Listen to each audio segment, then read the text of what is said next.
So this is the follow-up to 2018's Creed 2, which starred Michael B. Jordan and Tessa Thompson. He is now actually both starring and in the director's chair for the first time ever, his directorial debut. In the film, we find Adonis Creed several years after the events of the previous film. He has retired from boxing. He has put the gloves down. He is more of a businessman now. He's working behind the scenes. He's working with the current champ. He's trying to set up a fight, get people paid. He's in that very successful kind of post-championship era when all of a sudden a ghost from his past comes back into his life in the form of Jonathan Majors, who plays Dame Anderson. The two were childhood friends who kind of have a little bit of a dark secret, and we find out that Damien has been in prison for the last 18 years or so, recently got out, and what Creed or what Adonis initially thinks is like, well, he's asking for a handout. He wants, he wants some money and he says, no, I don't want that. I want a shot at the title. He's like, I've kept myself in shape, kept up my skills. I want a shot. And initially, Adonis says, no, we can't do that. You're a nobody. You're old. You're over the hill. Like, you got to get some fights under your belt. But Jonathan Majors is just so intimidating. He keeps leaning, keeps pressing, and he's like, no, I really want a shot, and it's in your best interest for me to get a shot at this title. One thing leads to another. Eventually, these events transpire, and it leads Adonis to get back, take up the mantle, put on the gloves, and get back into the ring to defend his title, defend himself, his family, from the desires of Jonathan Majors' character. So that's the movie. That's our setup. Zach, what'd you think? So I need to be objective about Creed 3 because Creed 3 seems to be, at least from early reviews and from what I've heard, very well received. This movie has made $100 million opening weekend across the world, which is great. I think it was 58 million here in the US and 42 million overseas. We saw it together Sunday, and that theater was nearly full for like a midday Sunday show. Like it was hopping, baby. People are going to see Creed 3, and from what it seems like, everybody likes it. But I have not seen many Rocky movies. I'm pretty sure I've seen the first one. I did not see Rocky 2 through 5. I did not see Rocky Balboa. I don't think I ever saw Creed 1, and I'm sure I never saw Creed 2. So jumping from Rocky 1 to Creed 3, I had some drastically different expectations about what was going to happen here. I ended up disappointed. I had like reverse hype train problem. I really thought it was going to go one way, and it totally doesn't. And that's totally okay because it seems like people like this film. There's good stuff to be had here. Personally, I was a little dashed, which bums me out, but I'm excited to talk about it. What's the best place to jump in? You've seen these movies, right? You've seen Creed 1 and 2. Yeah, I've seen the first two Creed films, and I've seen basically all the Rocky films. Used to watch. They used to come on TV all the time in the 90s, where I've seen Rocky 3 and 4 probably 100 times. Some really classic scenes. For me, this movie really worked, I think, in the way it was told, because it wasn't until afterwards that I realized there were kind of a number of narrative flaws or things that don't really work. But in the moment, I was really with it just because of the style, like the style, the visuals, the cinematography, the music, the score, everything really worked for me, and I just went along for the ride. And I think it's a very good initial film from director Michael B. Jordan. But let's go ahead and start with our plot. What kind of doesn't work for you, Zach? So first off, I can't wander into spoiler territory because we don't do that on this show. But I think the reason I haven't watched a lot of Rocky movies is because the formula feels particularly rote, right? Like you got your champ at the beginning of the movie, who's basically already the champ, save for Rocky 1 or Creed 1. Or I guess Rocky Balboa, because his son kind of comes in, right? But even then, I think Rocky still fights. Some kind of challenger approaches the champ. There's something about this challenger that makes them particularly alluring. Champ decides to fight them. Training montage at the end of Act 2.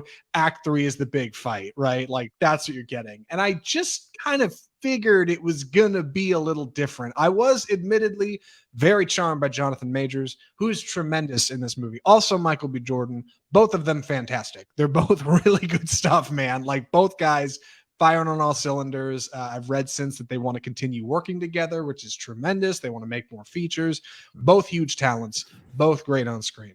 And Majors is so intimidating in this movie, man. He's got those dead eyes. And like for the first chunk of the movie, as you've seen in the trailer, he befriends Jordan. They're old friends, right? He comes to Adonis Creed. He says, "Hey, man, I just got out of the joint. I need some help, right? I need a hand." And Creed wants to help him out because he's a good dude and everybody likes Creed. And he's like, "Yeah, you're right. I can help you out. I can do that."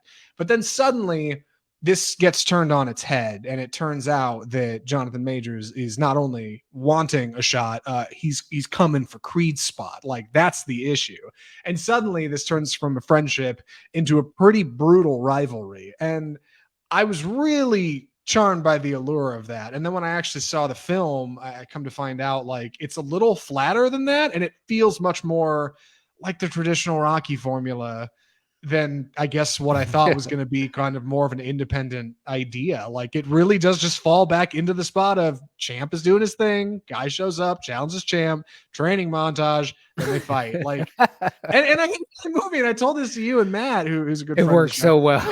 Yeah, and y'all both were like, "What did you think this was gonna be?" Like, I don't know. I haven't seen the other 8 Rocky movies. Like, I just kind of figured it was gonna be something different, and it's fine. It's fine because again, audiences love it. People clearly eat this stuff up.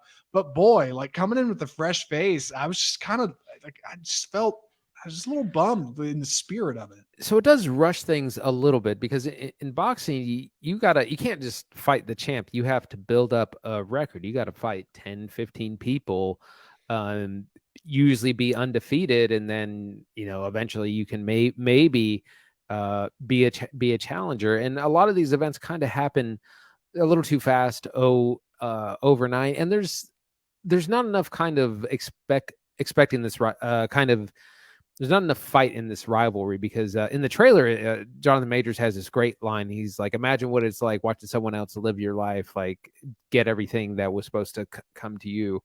But it's just not well thought through enough. He doesn't have enough like motivation really, other than to just kind of be there. But he isn't the villain. He's just kind of the antagonist that's kind of a little bit misguided, and I think that's why he's so good. He reminds me, if you've ever had like a problematic family member or like old childhood friend, it's like, well, you don't really want to be around them, but you can't really tell them to go away either.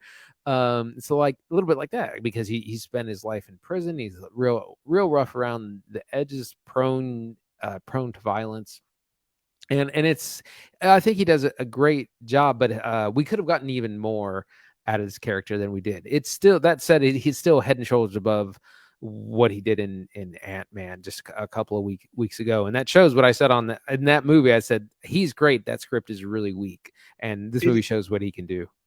It is wild that currently Jonathan Majors is the antagonist in the top 1 and 2 films at the box office, Creed 3 and Ant-Man and the Wasp: Quantumania, right? Like he's fundamentally not really the bad guy, but basically, he's the antagonistic force in both of those features. And I think he's great. My man needs a leading role fast. Like I'm ready for it. God, he's great in Lovecraft Country. He's great in these movies. I need to see him doing more. I know he's got that movie Magazine Dreams coming, but I want to talk about the directing for a minute. Michael B. Jordan, obviously taking a first seat in the director's chair. I believe he was doing some kind of assistant directing, first unit directing on the previous feature. I know he's working closely with Ryan Coogler on Creed 1 to kind of learn more about the process. And for what it's worth, like Michael B. Jordan's Creed 3 is pretty solid. I like that it's grounded. Lots of handheld shots make everything feel very tangible and very real, right? They give everything a feeling of motion. And Jordan's got a really good knack for the fight scenes, because even the stuff that what's going to happen, it still feels like pulpy and good. I mean, you can see the trailer and see these two guys facing off at the end of the movie. So when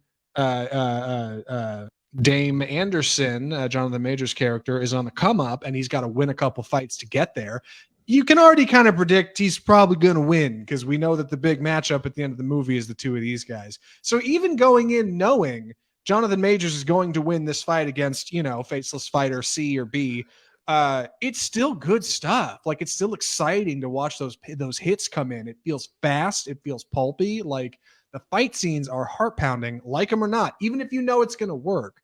The stuff where it slows down, I think, is the drama, because Michael B. Jordan has not quite worked out how to really step on the gas when it comes to suspense, how to pull that tension on screen and hold it for a minute and like really make you feel like you don't know where things are going to go.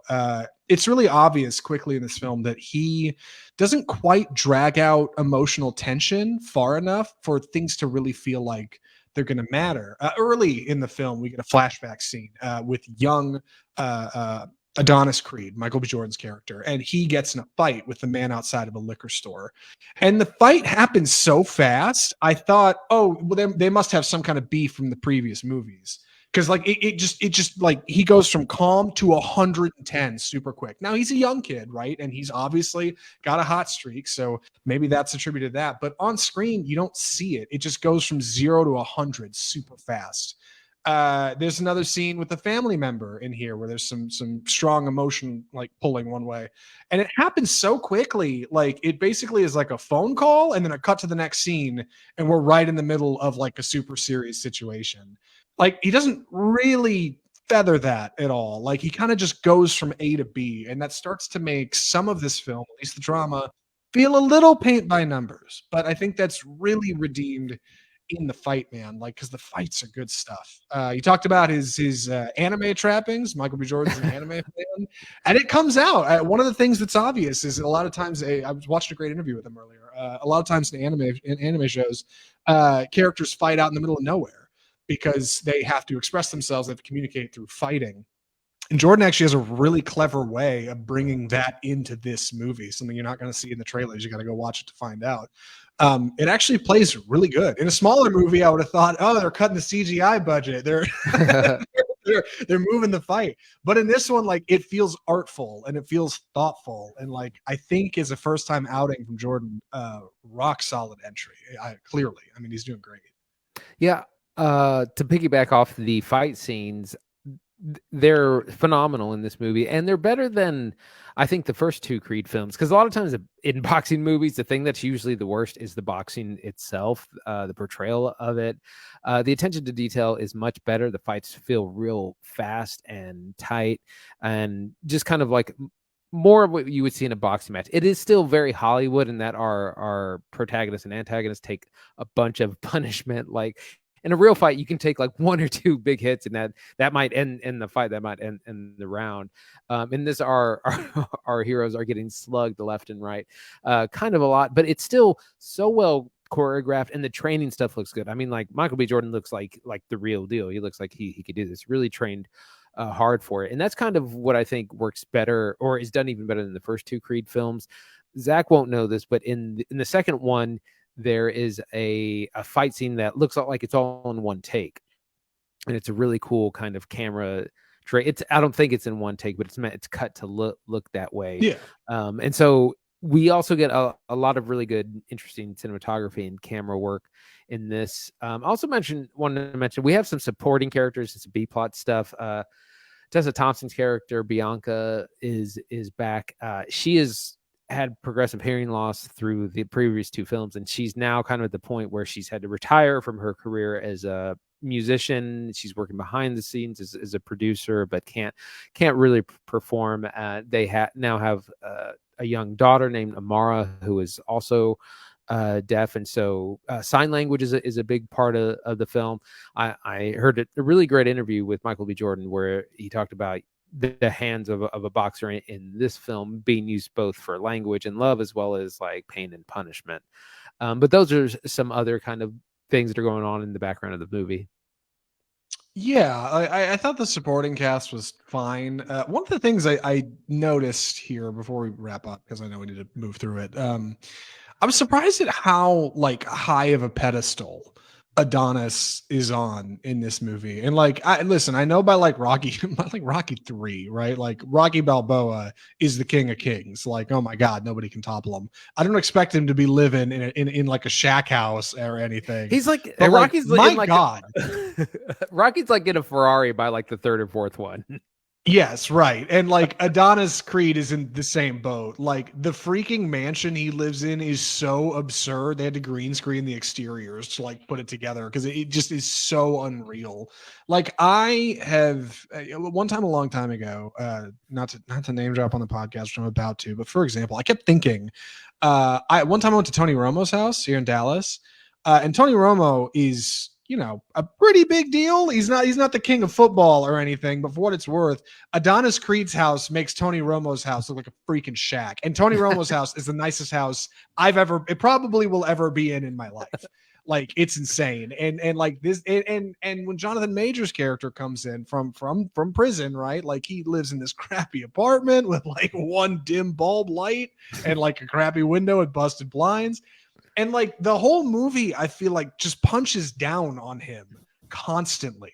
And Adonis Creed is constantly in the ivory tower. Literally, his signature color is white shorts, white ring, everything. Like I don't say ivory tower lightly. Like it is looking, the whole movie is looking up at him like he's a god. And I just kind of thought, I don't know. I thought there was going to be some evening here, or maybe even Jonathan Majors would get one over on him. And come the end of the movie, things play out as they play out. But I was just surprised that like almost the whole feature, Adonis Creed is functionally a god, like that cannot be offset.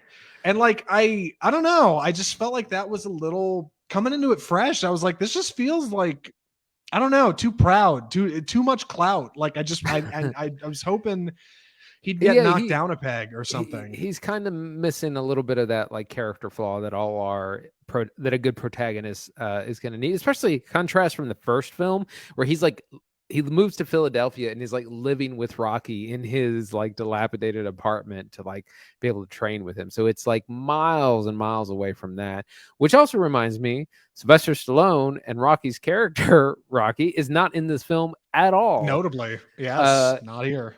If not, I don't even know if it's mentioned even in passing.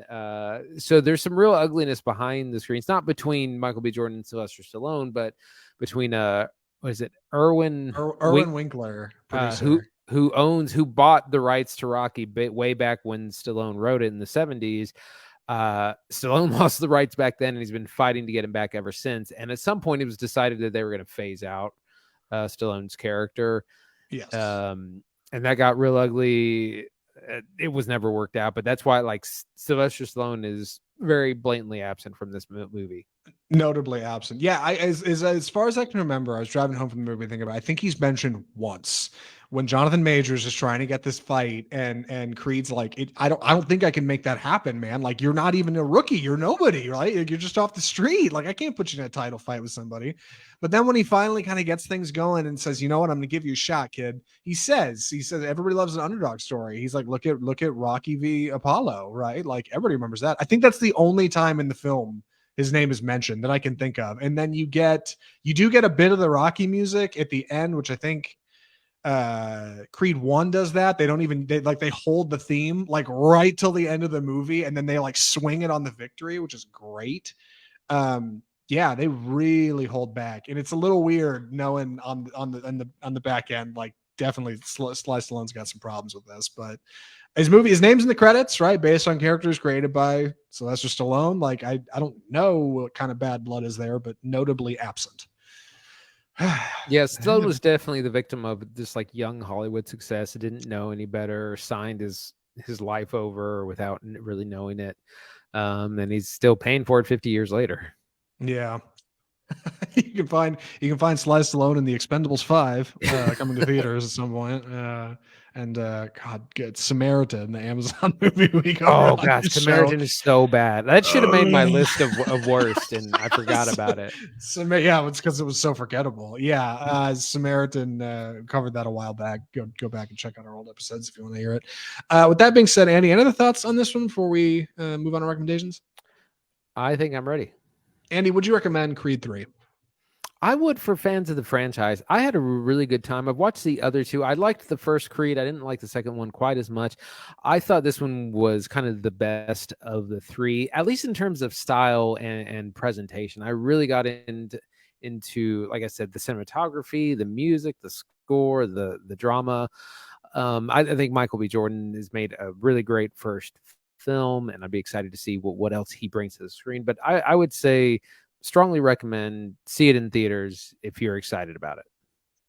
I think I'm kind of in the same boat. Like objectively, if you're a Creed fan, like I think you're gonna have a good time with this. If even you just like kind of sports drama, you're probably gonna have a good time with this one. Like it's well shot, it's well made, great soundtrack, looks fantastic, and this rivalry between these two characters is really good stuff. But like personally, dude, I'm probably not even gonna go see Creed 4. Like I did not get a lot out of this. It's fine like for me, but like I think because I lack so much of the previous like work, I don't know. Yeah, I got to the end of it and just like kind of felt nothing. It's like I like that like the talent is on screen and it looks great. Majors is great, Michael B. Jordan's great. But just in the realm of like the formula, right? Like the Rocky Creed formula, like it just felt a little rote to me. But that's personal. Again, like I think if you like this stuff, if you like the other movies, you're gonna like it. Audiences love it, critics love it. I'm this weird outlier that was overhyped for the wrong reasons. So don't listen to me. Listen to Andy. Go see Creed 3. It's good stuff. I think you'll like it. And with that, we should move into our next segment.